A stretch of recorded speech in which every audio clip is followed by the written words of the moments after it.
بسم اللہ الرحمن الرحیم۔ السلام علیکم ورحمۃ اللہ وبرکاتہ۔ ناظرین، امید ہے آپ لوگ خیریت سے ہوں گے۔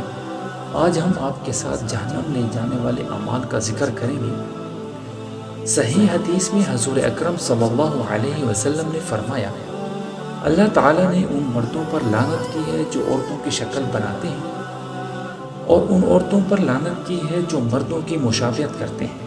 ایک روایت میں ہے، ان ہجڑوں پر بھی لعنت ہے جو مشابہت کرتے ہیں عورتوں کی، اور ان عورتوں پر بھی لعنت ہے جو مردوں کا لباس پہنتے ہیں یا ان کی طرح بات چیت کرتی ہیں۔ دوسری روایت میں جو حضرت ابو ہریرہ سے ہے، اس میں بھی یہی الفاظ ہیں کہ جو عورتیں مردوں کا لباس پہنے ان پر بھی لعنت، یا جو مرد عورتوں کا لباس پہنے۔ عورت اگر مرد کا لباس پہنتی ہے تو وہ مردوں کی مشابہت کرتی ہے، لہٰذا اگر طاقت ہے تو اس کو اس فعل سے روکا جائے۔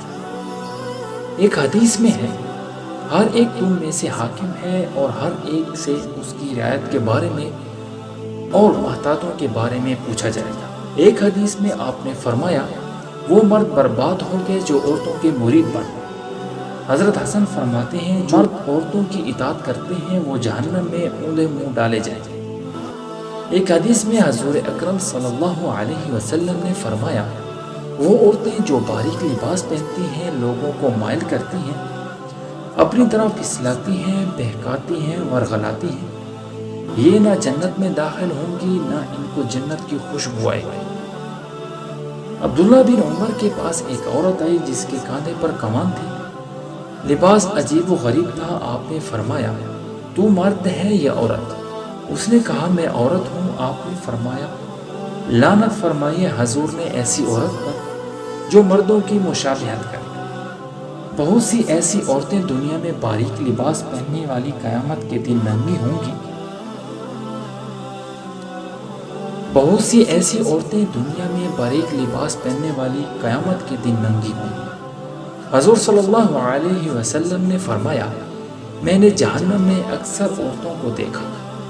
نیز آپ صلی اللہ علیہ وسلم نے فرمایا، ہر امت کا ایک فتنہ تھا، میری امت کا فتنہ عورت ہے۔